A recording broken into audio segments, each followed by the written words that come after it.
My name is Dr. Rayshawn Ray, aiming to speak truth to power, and this is my daily thought. HBCUs aren't an example of school choice. They are examples of survival excellence. So Betsy Devos, who is the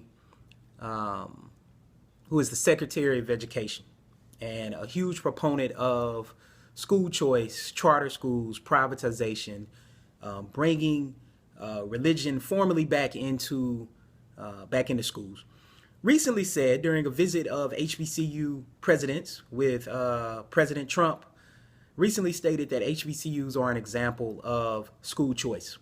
And that was met with a lot of controversy and backlash. Some people didn't understand why. I'm going to try and clarify that. Others were right on target in terms of how they perceived what was said. But before getting into that, I kind of want to give a backdrop to the impetus behind this. So Trump organized a meeting at the end of Black History Month to bring HBCU presidents to the White House. And part of this was symbolic in the respect that there wasn't any commitment of funds. And when you read the executive order, it sounds wonderful, right? I mean, it's saying all of this stuff about how we're going to integrate HBCUs formally back into the White House. We're going to make it a priority. We're going to do all of these things. But this is what's interesting. You really don't get that, as Morehouse President Wilson said, you really don't get that you might be getting played until you go back and read President Obama's executive order on HBCUs, which almost word for word, I mean, strongly paraphrasing at the least, borderline plagiarism.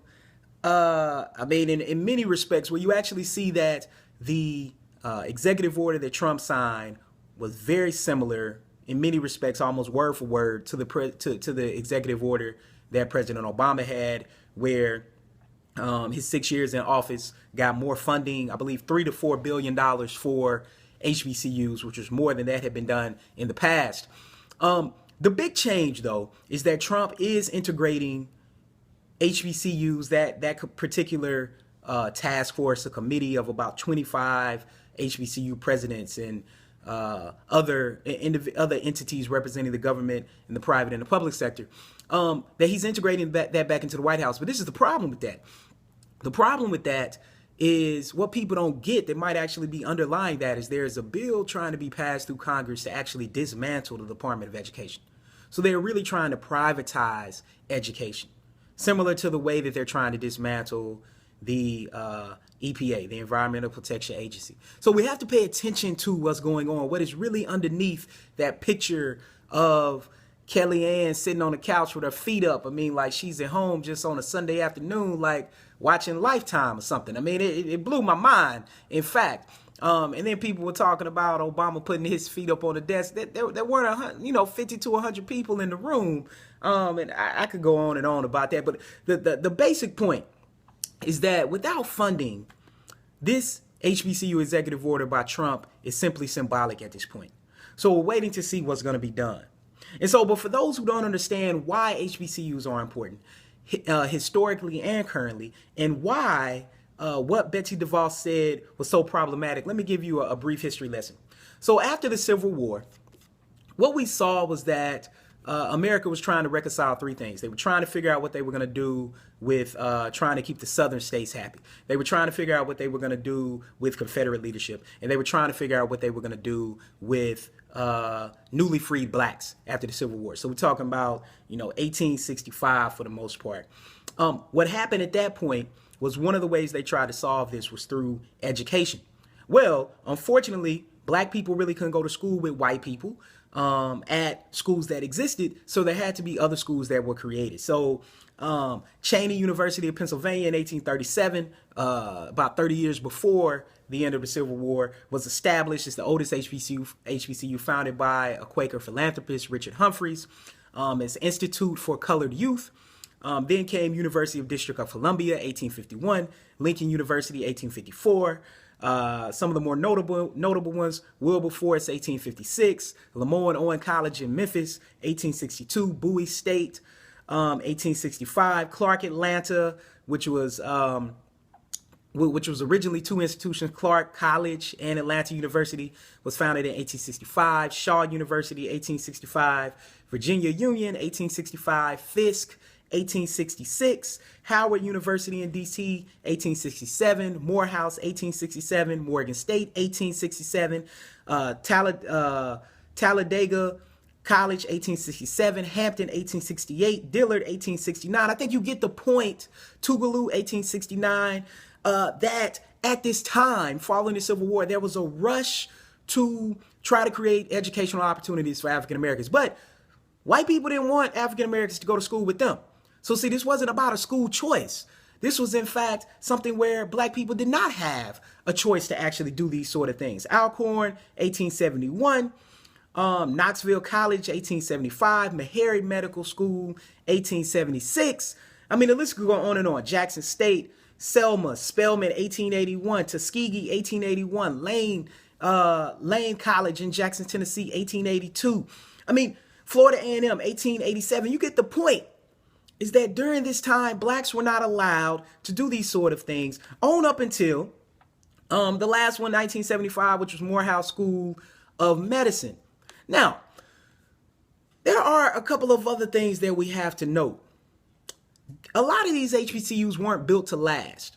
They were meant to be a temporary sustainability process. And if you look, there are several HBCUs that actually went defunct or closed down, primarily due to funding, couldn't get funding. And if you look at some of the most successful HBCUs, many of them were founded by whites.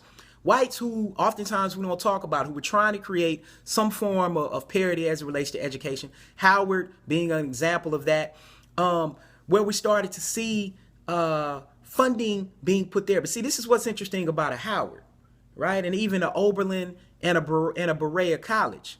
So you think about Oberlin ended up being an all-woman school. Berea ended up being primarily for white white Appalachians. And then you had Howard, which is a historically black college and university. And Dr. Christy Smith at Oberlin just came out with a compelling new book called Reparation and Reconciliation, The Rise and Fall of Integrated Higher Education. In that book, she talks about, if we talk about Howard in particular, she talks about how Howard was founded as an integrated school. And through pressures from private donors and nonprofits and charities, over time it became predominantly black. Howard was not originally established that way. And whites and blacks on campus seemed to be doing fine until all the pressures from the outside came in. And her book does an excellent job of breaking that down and how we actually see race, class, and gender-based discrimination and segregation playing out in higher education. Hence, the title, The Rise and Fall of Integrated Higher Education, Reparation and Reconciliation, because part of reparations, part of trying to deal with slavery was dealing with education for black people. So, but that was another part of this, though. HBCUs have always produced a very high percentage of African Americans. In fact, those who go on to get post degrees, whether it be masters, PhDs, MBAs, law degrees, MDs, or what have you. What's interesting, though, is that African Americans, such as, say, W.B. Du Bois, who was at Fisk, the list could go on and on, who, after getting a degree from an HBCU, then that was just their stamp to get into a predominantly white school. Then they had to go and start over with their bachelor's degree. This was the commitment that African Americans had and still have to education. This is one of the reasons why education is one of the strongest predictors of whether or not African Americans are going to identify as middle class or not. Because oftentimes we don't have equity when it comes to work. We don't have equity when it comes to pay. We don't have equity when it comes to housing and wealth. But education is something that's difficult for people to take. And I mean, there's just a list of distinguished alumni who have went to HBCUs. And so there's another part to this, though. There's another part to this. The other part to this is that during World War II, when the Great Depression hit, when the stock market crashed in 1929, President Roosevelt established a New Deal. It included two things, Social Security and the GI Bill. One of the things about Social Security is that it excluded two key professions, domestic and foreign work. Why is that important? Because even though the GI Bill was supposed to be a raceless policy, it inherently included race because it didn't include domestic and farm work, which 65 to 75% of African Americans still worked in those professions. Why? Shouldn't be surprising, because that's what they did for ever since they've been in America. So that is what, in many regards, the roles that they were actually relegated to. For the GI Bill sought to integrate veterans returning from World War II. This was extremely important, and it affected basically all of Americans in many respects, because 8 out of 10 men born during the 1920s were drafted to go to World War II, regardless of race.